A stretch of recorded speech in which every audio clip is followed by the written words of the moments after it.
Welcome to our first Ask Us Anything webinar. So this is the first time we've been doing, we've done a Ask Us Anything webinar. Jermaine, I think this is webinar number 7 this year and probably number 10 that we've done together, isn't it? Exactly, yeah. That's where we're at. We're doing really well. So we figured because it's summer, because it's nice out, because it's halfway through the year, we'd do a little review of what we've gone over so far this year to start it out. But I should probably do a little housekeeping, maybe introduce the two of us. So for those that don't know Jermaine, Jermaine is our Director of Intelligent Technology Consulting. Welcome, Jermaine. Thank you, Brendan. Happy to be here. My name is Brendan Howe. I'm CEO of Techify. Jermaine and I work closely together, and we've, as we said, we've been hosting these webinars on a monthly basis, every third Wednesday of every month, and we enjoy going through. And the purpose of these webinars is to give people information that will help them keep up to date with what's changing in technology. Kind of key things pop on for half hour, 45 minutes, keep up to date with what's going on, and then you can go about your business. So we will, the plan for today is we're just going to do a quick review of all the content that we've gone over for the past 6 months in our previous 6 webinars. And then we're going to open up the floor to questions, and we're going to take questions from everybody, and we're looking forward to some great questions. The way that we're going to do this is just pop your questions into the Q&A panel, and we will answer them from there. And as you're thinking about your questions, we will go through a quick recap of the year. Great. So we're going to do 180 slides in about 10 minutes. I thought we reduced it to 172. Okay, good. At least that's, a good 6 less. So here we go. I hope everybody's prepared. We'll make more really great jokes as we go along. Okay, so before we get going, September's coming. So we all know, the winter is coming line. September's coming. Lots of businesses that were working remote, or kind of some people in the office, or that sort of stuff. It seems like a lot of our client base, we're hearing back that is they're thinking about going back to hybrid, or people working 2 or 3 days a week, or even going back fully in the office. So, Jermaine, we thought we'd focus our webinar in August on some of the questions people are going to have before they go back to the office. Yeah, absolutely. The fall, always an exciting time. And, as we were talking about it, we already planned this ahead of time. I've already had three emails with 3 meetings scheduled already this week that relate to what are we going to do, how do we plan, and how are we going to set up our new office functionality norm. So yeah, it's going to be a fun webinar. Yeah, so our goal, we're going to talk about 5 ways to ensure a solid technical transition back to the office. I know a lot of people are thinking about the HR, the scheduling, the people side, but there's a few things that we know from our own experience in our office that will cause some hiccups and some challenges and stuff like that when people go back to the office. So our goal is to help you prevent that if you're in that position. All right, so in case you missed it, all of our webinars are up on our webpage, techify.ca/webinars. We're going to go through, as Jermaine said, the 180 slide presentation. Do we have anybody left on this webinar now? Okay, good. Still people. So we're going to go through, we're just going to do a 6-slide review of what you've missed, if you missed any of our webinars, and you can always go back and watch any of those webinars and get more detail. So Jermaine, what was our January webinar? January. So we kicked off the year, the year amid everything that was happening, pre-understanding what was going to hit us in March. And we started talking a little bit about the top 10 tech priorities for 2021. We kind of bottled that into three specific categories around productivity, wellness, and security. And it was looking at different ways of saving time, 4 hours per employee a week. Wellness around analytics, team engagement, reducing burnout on the teams. We talked a little bit about security and business continuity, looking at having a great backup in place, improve your security posture, and multi-factor authentication, identity management, and access management. There's a lot of great content in that one. And it kind of laid the groundwork for everything we've done since then. So it's a good webinar, and that was January. Yeah, and kind of 7 months in, we went back and looked at this week, and those top 10 tech priorities still apply. So yeah. Technology hasn't moved so fast that we've got to change the priorities for the rest of the year.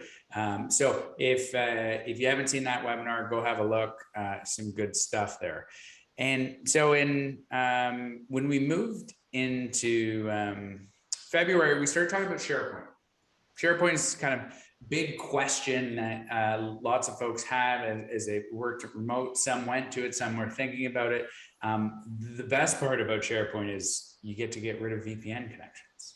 And talk about how when you get rid of VPN, you get rid of that extra complexity around how you connect in, the issues, the password challenges, various things on that side. So we did a SharePoint 101 and talked about how what the basics of SharePoint is to give people a sense. And then we moved into SharePoint 201.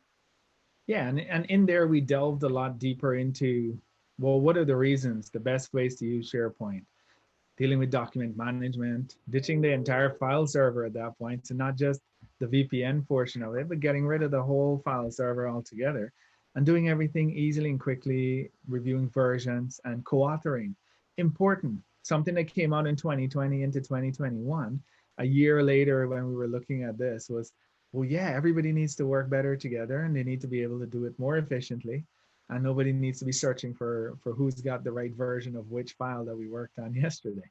So it's a pretty important thing. And we delved a lot deeper into that in our SharePoint 201 session. Yeah, and there's all sorts of, like, we gave all sorts of productivity examples. Like there's stats that say people waste 20% of their days looking for files, emailing attachments and kind of having multiple versions, what that does to people's productivity and stuff like that. It's pretty crazy. Then we decided after we had all sorts of interest in the SharePoint side of things that we would dive into Teams. And we started talking about Teams with taking a look at a very old piece of equipment. And so here's what we looked at. We said, okay, this is the Xerox 914. It was the first successful commercial plain paper copier. And in the late 50s, it revolutionized offices. But there were some people when this machine came out that said, wow, we got a guy that, or a person that copies everything out. They just copy documents. They reproduce those documents. We don't need this machine. We'll just continue to copy documents ourselves. And could you imagine if people didn't adopt the photocopier? Like it seems berserk now for us to say, oh yeah, we would just like hand copy out documents. But at the time that this came out, people were saying that. Now, it's the same kind of thing when you look at the sea change that's happening with how people are working right now, right? In terms of how people are sharing information, finding information, collaborating, running meetings, communication. Like we're going to look back and say, what, we used to email attachments? We used to be overwhelmed with emails every day. Like this is such a weird way to work. Like that's so old fashioned, And the digital transformation that we're going on right now, I think this is it's akin to, all of a sudden you have a photocopier, you don't need to copy documents anymore. So we started that with Teams 101, and then we dove deeper into Teams 201. Yeah, and the Teams 201, again, from the feedback and everything that we've gotten in the previous webinars as well, it's all about answering, well, okay, now that we know that this is in existence, How do we use it? How do we get our teams to adopt it? And what else does it offer? So saving 4 hours a week, okay, that's good. How does it tie into us using Teams for better meetings, for project management through Teams and Planner, and even working through and understanding that, well, my whole office doesn't have to call in, leave a voicemail on my primary line, and somebody call it every day to check if there are any messages for business. Everything goes directly to our users. So we spent a lot of time going into that and working through on those webinars, or at least on that webinar specifically. How do you use it? How does it help? And that was a really good one. I think we had a lot of feedback on that Teams webinar as well. And Jermaine, I'm just looking at our list of attendees here, and I see a bunch of folks from a bunch of clients, and I know that some are specifically going through that digital transformation and kind of going from the old file server days and on-premise days to using SharePoint and Teams. I'd really encourage you, if you haven't seen Teams 101, Teams 201, SharePoint 101, SharePoint 201, those are great resources, half an hour content each one. And then we answer a bunch of questions. So you can always you can drop off after half an hour if you want. But a bunch of different examples to get you thinking about new way of working and how Teams works, how is it designed, how it's kind of made up, that sort of stuff. Right. Absolutely. All right.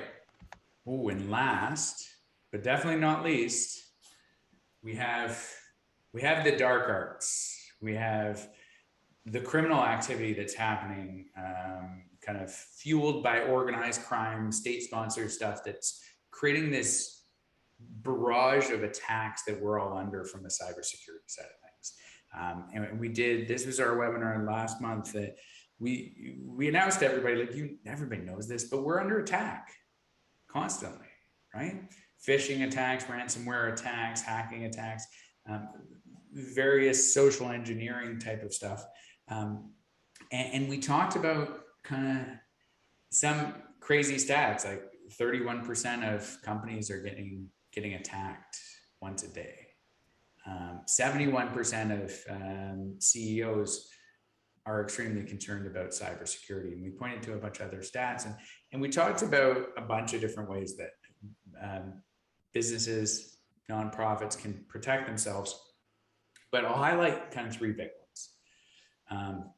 Multi-factor authentication is huge. Like we keep seeing, we just bailed out a new client that had an issue that wouldn't have had that issue, wouldn't have had that hack if they had multi-factor authentication. So multi-factor is multiple layers of authentication, like on your phone, or using a fingerprint or your face or stuff like that, as well as your password. We talked about cybersecurity score. One metric, one number that can tell you where you are from a cybersecurity perspective. And then we talked about the importance of process and the impact that process has in reducing risk from a cybersecurity level. Absolutely. And it's important to understand, I mean, this is a massive issue and challenge for all organizations to deal with. In the last year and a half, massive organizations like Garmin, Casio, Microsoft, all of those organizations have had challenges with cybersecurity breaches and vulnerabilities in their overall operations that they've had to come back again to and defend against and update themselves and keep that process going. And if they slow down, I mean, it's going to be defense against the dark arts forever. So got to work through on the cybersecurity side. Yeah. All right. It's Ask Us Anything time. Here's where we go off script. And we will answer anything, like preferably about technology, but whatever you feel like. And so we've got an incentive here. So here's how this is going to work in your Q&A panel. And I'm just going to stop this share here. So in the Q&A panel, type in your question. And what we'll do is we'll go through in the order that they get received, but we also have an incentive. So it's summer. We sometimes like warm beverages. Sometimes we like cold beverages. So we've done some advanced innovation at Techify, and we've come up with a beverage container that will keep cold stuff cold, and it will keep warm stuff warm. And so the first 5 people that ask questions today, you're gonna get yourself one of these. And we'll figure out a way to get it to you. And we have 5 of them available. So pop a question into our Q&A panel, and we'll start going through and answering questions. All right. So, Jermaine, where do you want to start? I mean, yeah, let's start exactly. Ooh, that's a good one. Ooh, can I take this one? Yeah, go for it.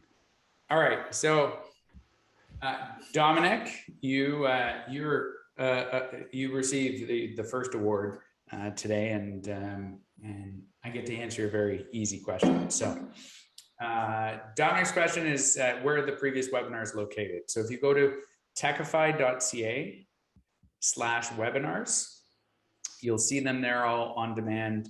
After a couple of months, we move them over to YouTube, but there's links there on that page, or you could just go to our homepage, techify.ca, and you can click, there's a on-demand webinars link up in the top right corner. All right. That's a good one. So Dominic, we'll need to hear from you about how best to get your prize to you. Perfect. All right. The other question that we have here looks like question number 2 is from Aaron. So looking at this one's a good one. There are several web browsers out there. What are the strengths and weaknesses of each? So Aaron's right up there in number 2. So our prize is going to go out to Aaron as well. And we'll figure out how to get that out to you. Easy peasy. Somebody's going to email an address at some point. So with that in mind, Aaron, so answer the question. Realistically, it depends on what platform you're using. If you're a G Suite client, you're a Microsoft client, or you utilize both of those web browsers are built on the same backend, right? Most recently, Microsoft's MO has always been, let's see what people are doing really well, and then we're gonna rip off and duplicate that and apply it to the best parts of what we can utilize. So the Chromium that Google Chrome runs on, same as Microsoft Edge, and then other ones that have been out there that are reliable. Firefox is a good one that's out there. And in terms of weaknesses of each and vulnerabilities of each, all of them have challenges, whether it's around their reporting, whether it's around how they save and store passwords and the like. What you want to be able to do is keep up to date with the browser that you're using. Whichever one you decide to pick, you've got to have a process in place to continue to check and make sure that there aren't any vulnerabilities out there currently for those browsers. So as an example, Google, billion-dollar company out there, they've had another zero-day attack just happened a couple of weeks ago, and a zero-day means that they have not, the vulnerability is released before the organization actually has a patch in place, right? So that's why they call it a zero-day. But Google Chrome just had one recently, and they're one of the best out there, right? So you've got to keep a process in place of continually reviewing that to make sure that your posture is good, regardless of which one you choose. Excellent. I think that's bang on. Maybe we'll go to Michelle's question next. So Michelle had a question. If we have any questions regarding previous webinars that we were not able to attend, how do we ask you questions? You can go any number of ways, but we can do the old-fashioned way. You can send us an email. So there are email addresses for both Jermaine and I. And if you want to ask any questions, just drop us an email, and we can answer him that way. You can always come on one of our webinars. ask questions on our webinars, but it's probably easy just to reach out and send a note. Yeah, absolutely. We're pretty good with email, right? Okay, so, and Michelle, so we need Michelle, Aaron, and Dominic all to either send us an email or post in the Q&A where you want us to send these wonderful things. I don't know if you were working from home or working from an office, so we'll need that information and we'll send that along. I think we have, what do we have? 2 more to give away? Yeah. How about Sandra's question here? So we have, Jermaine, you want to answer this one? When saving documents to share with a team, when should you save them in Microsoft Teams and when should you save them in OneDrive? Oh, that's a great question. So one thing to draw a distinction between, when you save it to Microsoft Teams or in Microsoft Teams, you're actually saving it to your SharePoint, okay? When you save it to OneDrive, you're also saving it to your SharePoint. So it's all within the same SharePoint location. But the difference between your Microsoft Teams and your OneDrive is like your personal desktop, which you primarily have access to. And whenever you're sharing anything from that OneDrive, you want to make sure you're only sharing the specific file and not your OneDrive location, because then you'll be giving people access to your private document library. Whereas when you share it through Teams and you're sharing it to multiple people via the Teams link or otherwise, you can share it from there, and that's going straight from the SharePoint, not your personal local storage. Cool, and I think it's important too when you're kind of working through this and thinking about the workflow, right? So we've set up functional teams within our company and we've set up project-based teams within Microsoft Teams. Hopefully the number of times I'm saying Teams is not confusing people. And so if you think about how you're going to work, when I like to have, like, I like to have as much as possible within Teams. Even like Jermaine and I will do one-on-one coaching with our teams, with our staff, our colleagues. I should stop saying teams. Jermaine and I do one-on-one coaching with our staff, and we put all the documents around career coaching, one-on-ones, feedback, training plans. We get them all into Teams, right? So you hop on. We're doing a lot of virtual coaching now. We're getting back to in-person stuff. But you hop on there and you have everything that you need is there within that team. Or if we're running a client project, we'll create a team and get everybody there, and then all the documents related to that client project are right there. So nobody's looking in their email. We're not sending around attachments. We're not kind of searching. It's just fire away right into that client project. Oh yeah, okay, we've got all the documents listed here. We've got the posts and the chats and the communication, and it's all kind of in one place.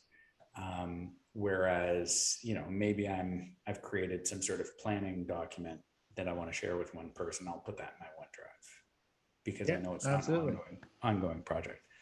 Hopefully that helps and gives a bit of a sense.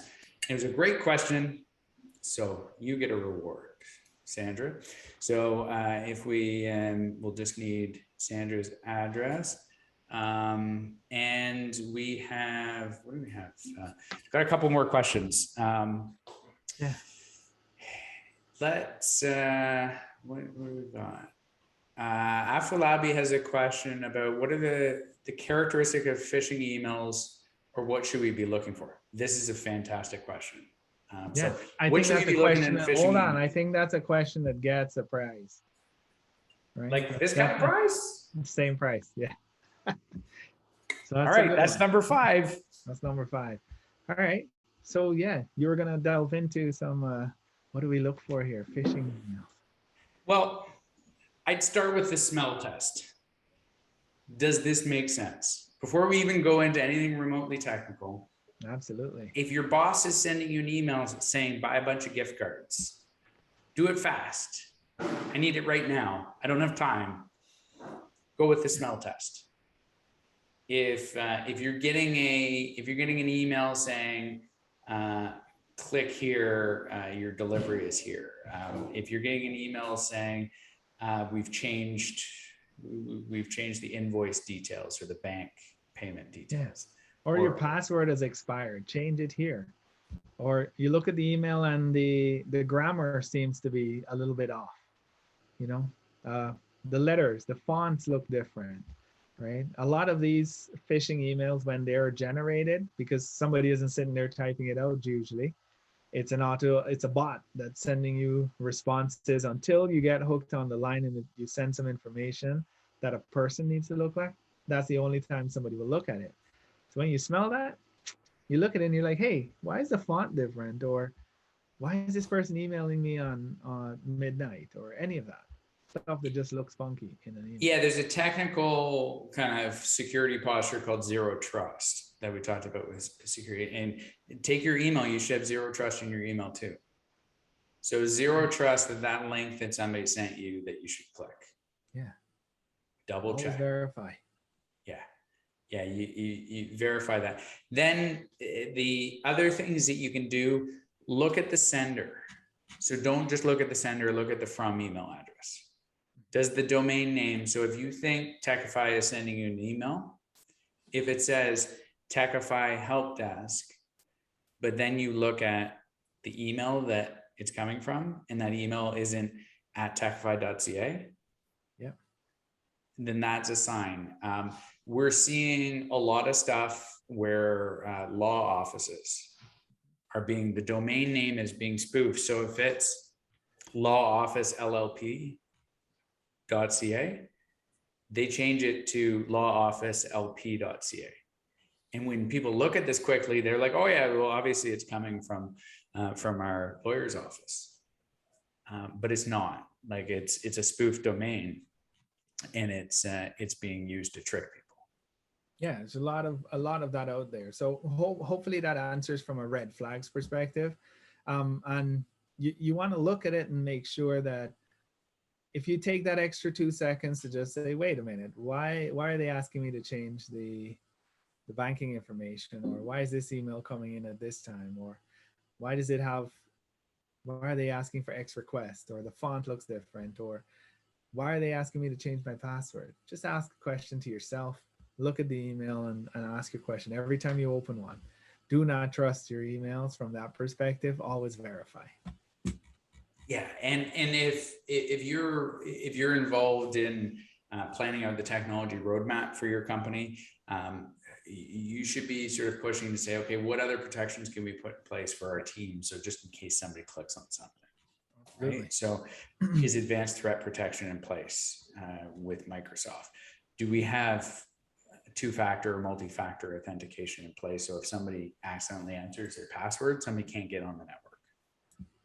What do we have from a firewall perspective for folks in the office? How can we protect people in the office? What do we have endpoint security on those computers so that keyloggers can't get installed and stuff like that? Yeah, it's great stuff. I see a couple more questions here. Maybe I'll pick one next and you can jump in and see what you want to do there. So I've got, how do you ensure your staff is well trained to adopt working in the cloud? Okay. You want me to start with this one? Yeah, go for it. Okay. So the training staff, there used to be a big difference between IT. IT used to say, hey, we just fix problems. We just do technology stuff.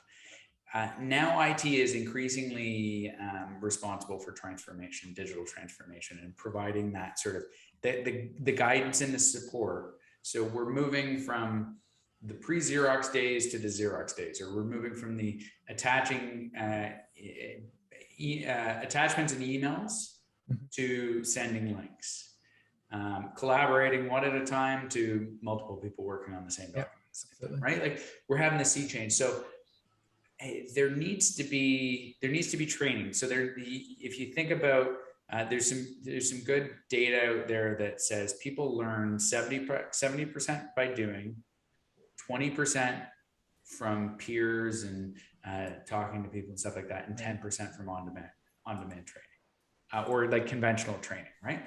So if you're doing a digital transformation, just giving people on-demand training and courses, that's the 10%.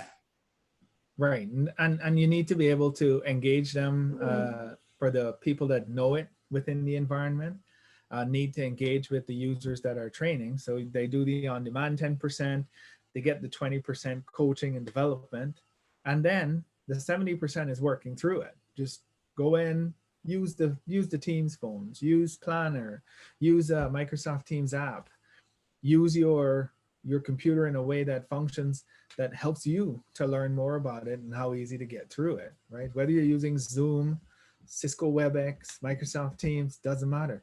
You've got to put some pedal to the metal on utilizing the actual device, software or otherwise, and then you're going to grow and find more questions and learn more about it, and that's really the only way you're going to do it. So 70% really depends on doing the actual thing you're trying to learn. Yeah.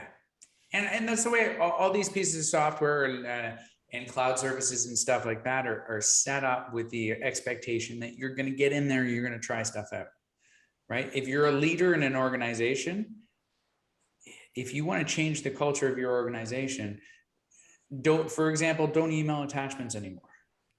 And when somebody emails an attachment, say, hey, I don't look at attachments in my email. I just do links.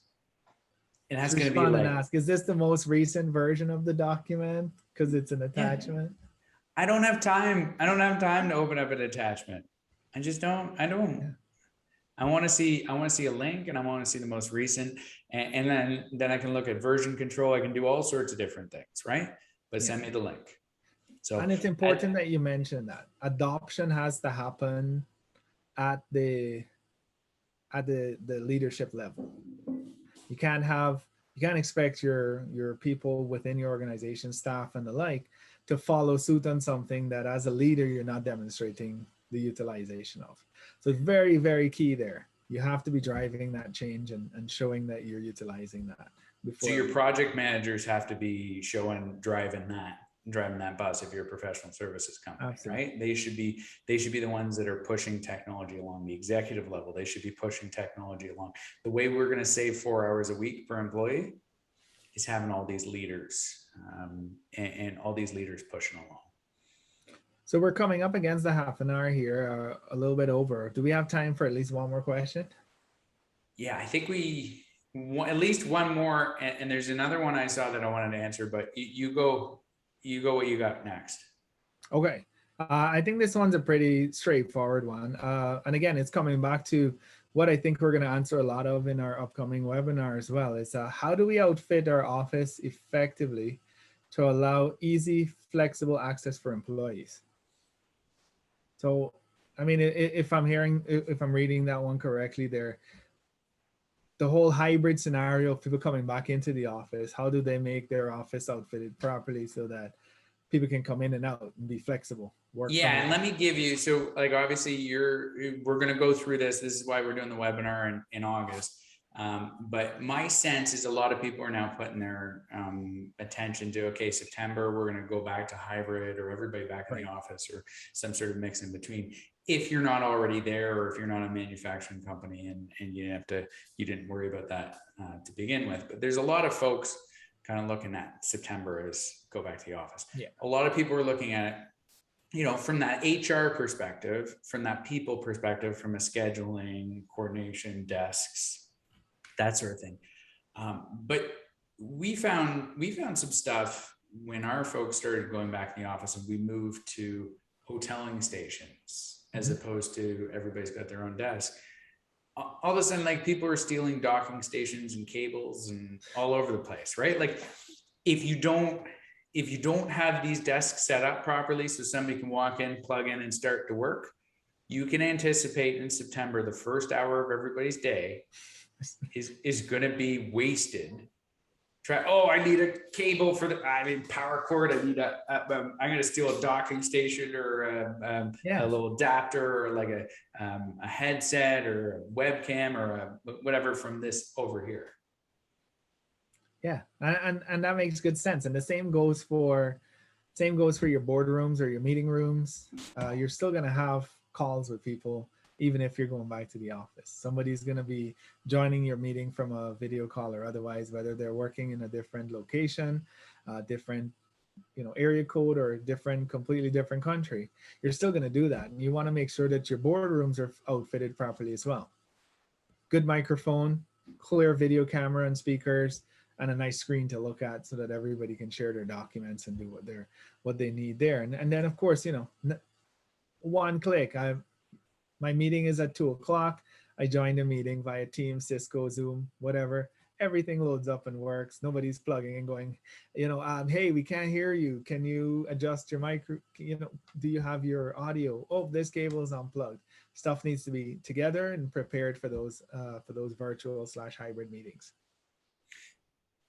So Carmen's posted one other question that I wanted to answer here because it's near and dear to my heart. And the question is, like, how do you keep up with all of this technology change?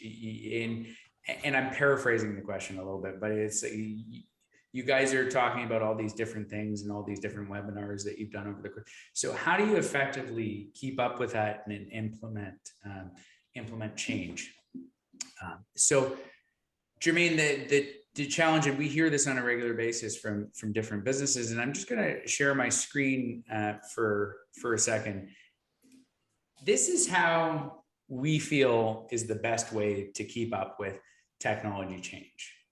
There used to be a time, Jermaine, we remember that time where everybody just had one technology roadmap, right? Right. It was just the core technology stuff, right? Yeah. You just dealt with the stuff that would make sure that everybody could run today. Yeah. So it was your hardware, servers, firmware, VMware upgrades, or Hyper-V upgrades, or replacing computers, and there's all like the network, it's all the basic stuff, right? Yeah. So you still need to have that roadmap. But where we believe really strongly where the world has gone, you now need a core technology roadmap, a cybersecurity roadmap, and a productivity roadmap. Yeah. And the way you move from being reactive about technology, reactive about IT support, to being much more proactive, much more strategic, using technology better, saving 4 hours a week per employee, not getting hacked. Just like getting that morale up, making your folks happier in September so they don't become that sort of expected 40% of turnover that a lot of experts are calling for come September. Right. Yeah. You enable people with that. So we've got what we call our intelligent technology, core technology roadmap, right? And then we look at cybersecurity roadmap. And when we look at cybersecurity and productivity, we have different levels, right? Yeah. So, Jermaine, what would be tell us about what's the difference between like a level 1 company and a level 4 company from a cybersecurity perspective? So, I mean, if you think about it from a security perspective, I give you the analogy of a home, okay? A level 1 would be, I've got a door. I use the key and the lock on my door. I close all my windows. Okay, great. Everything's good. This is how the house is built. A level 4 would be, trying to get into an embassy of sorts or a government building. You've got a couple of soldiers at the front guarding the doors. People are checking your IDs. You go through a metal detector. Even before you can get to the reception area, you go through 47 checks to make sure you are who you are and you're not doing anything suspect. So that's level 1. Hey, I'm at my house. Everything's okay. I've got a key and a lock on my door. Great. And level 4 is I'm in a government building where security matters and there's all these different layers and checkpoints throughout the building. You have to wear an ID as you walk around and so on. Right. So that would be the difference between. And I think as we go along and these cybersecurity threats get bigger and bigger, the level 2 stuff becomes level 1 stuff, if that makes sense. Like it used to be that two-factor multi-factor authentication was like a nice to have, right? It was like a level 2 thing. Now it's a level 1. It's basics. Absolutely. Right. And that just means, like, where does the tide level start every day? As things get different and things get worse, the level of what you're doing today may most likely end up in, you must have this in your foundational cybersecurity and setup within your organization. Foundational level is all of these things. If you're not there, then you don't stand a chance of even doing level 2. You must be in level 1. And that'll change and filter down, because we're going to see new threats and different ways of dealing with level 4, right? Because new things are going to come up and we're going to have to add things there. So stuff's going to move along the chain, right? And that's the same. If you look at the education system as an example, the amount of knowledge and things people did 50 years ago in a university degree has exponentially grown in the same university degree today, right? Because there's so much more information and so many new things that you have to be at a foundational level for before you can add going forward. So that's what we're going to see. We're going to see that level 1 and level 2 stuff bleed into level 1, and new stuff from level 3 go into level 2, and brand new things coming up in level 4. All right, and then we're going to finish with a bang. We're going to talk about productivity roadmap. So this is where, like, we hear over and over that folks are, okay, so got it. Regular technology is working, servers aren't crashing, network's not going down. Technology is fine, but we keep on paying these monthly costs, keep on going up and up and up, like our Microsoft costs, our Adobe costs, or our ERP costs, our time management, our CRM system, et cetera, et cetera. Like, right, we're going monthly, it's getting up and up. And so these costs go up, but so many companies are not effectively kind of getting their money back, right? It should make us more efficient. So level 1 companies are focusing on collaboration, right? And from a productivity perspective, and the productivity roadmap is they're going through and saying, okay, how do we better collaborate as a team? How do we use this technology as a team? Level 2, we're starting to look at efficiency, right? What's that look like, Jermaine? Oh, so again, we've gone ahead and we're doing collaboration. I tell you, when COVID first started in 2020, everybody was looking around going, well, how do I know that my people are doing work? And how do I know I'm getting the same return from my employee? Now they're looking at it and going, well, how can I do all the additional work that's coming out of everything we're doing with the same number of employees that I have? And the way we do that is we build efficiencies through how we do meetings. How do we utilize the software that we have? Where are we wasting time? Understanding where in your organization you're wasting time, whether it's searching for files, graciously borrowing a dock from a different desk so you can utilize 2 monitors when you come into the office, whichever day of the week. All of that's wasted time, and building the efficiency around eliminating all of that noise allows people to work more for the same amount of hours that they have with the same amount of people. And then as we start kind of focusing more and more on productivity, we're getting our people more and more efficient. We start getting better business intelligence. We start using better data. We start diving into Power BI and getting those analytics, and maybe workplace analytics or my analytics or stuff like that. And we start to use that data to not feel how people are working, but actually see how people are working, and see how they're using applications, and see productivity levels, and be able to coach our people better. Correct. Based on that information. And then the last one, I mean, that one's a great one. So as an example, you may have automated things in your own life that you're not aware of. Whether you pay your bills by auto debit, or you used to previously review your water bill or your electricity bill or your gas bill, and then you go ahead and you log in. Previously, you'd log in online to pay the bill manually. Then they came out with, okay, every month we're going to take out this fixed amount so that your bill doesn't go over or otherwise. You've gone ahead and automated that. And same thing goes for your business, right? Most notable examples we have is construction. People go out with a clipboard and a pen, 2021. They write down a bunch of information, come back to the office or home or wherever, type all the information in, email it to someone, okay? Big inefficiency process workflow issue there. Go out to the field with a tablet and a Microsoft Flow setup or some form of automation software. You input all the information into the form, you digitally sign it yourself, and poof, the form goes to the 6 people that need it. The work orders are put in, the purchase orders are put in, and that person can go on to the next job that they need to do. Jermaine, I have a prediction too. Let me give you another example. So I have a prediction. I was on a call with a bunch of CEOs yesterday, and I said, A year from now, none of us are going to be emailing each other to find a time to meet. Yeah. A year from now, your Cortana will talk to my Cortana, and they'll figure out what time we should meet. Yeah. That'll be automated like this. As you type the email, hey, John, I would love to meet this week. Available times will populate, right? And then everybody can do it. And that software exists today, right? It's just not out there. Yeah, we're not gonna do that kind of let's email back and forth anymore. We're just gonna we're gonna automate that process. We're gonna be using bots for everything, and how quickly you adopt that as a company, that's kind of it drives the success of a lot of folks. It drives bottom line success. It drives staff morale, happiness.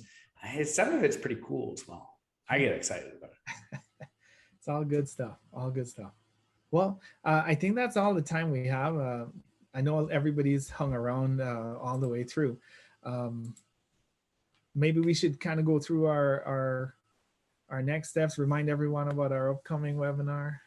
And, good. You know what? That's a good plug. Should I here? Let's do that. We'll go. Oh, you will get a survey. You'll get a survey at the end of this when you leave this webinar. Please give us feedback. We're planning out right now our topics that we're going to dive into in the fall, and we want to make sure they're most useful to everybody. So your feedback on what kind of topics you want us to attack in the fall and give guidance and training and stuff like that. We will do that. And a reminder, September is coming. And we're going to talk about 5 ways to ensure a smoother transition back to the office, as we talked about today. So if you want to get a hold of Jermaine or I, that's how to get a hold of us. You can go by the phone system, which is through Teams, by the way. You can call us through Teams on our phone system. You can send us an email. There's lots of ways. You can even reach out on social media. There's lots of ways to get a hold of us. Jermaine, this is number 7 on the year. Thank you. Thank you. And thank you everybody for joining. Yeah, absolutely. Take care. And we've had a great group of questions. Thanks for joining us today. Have yourself a fantastic day. We'll be back in August. You too.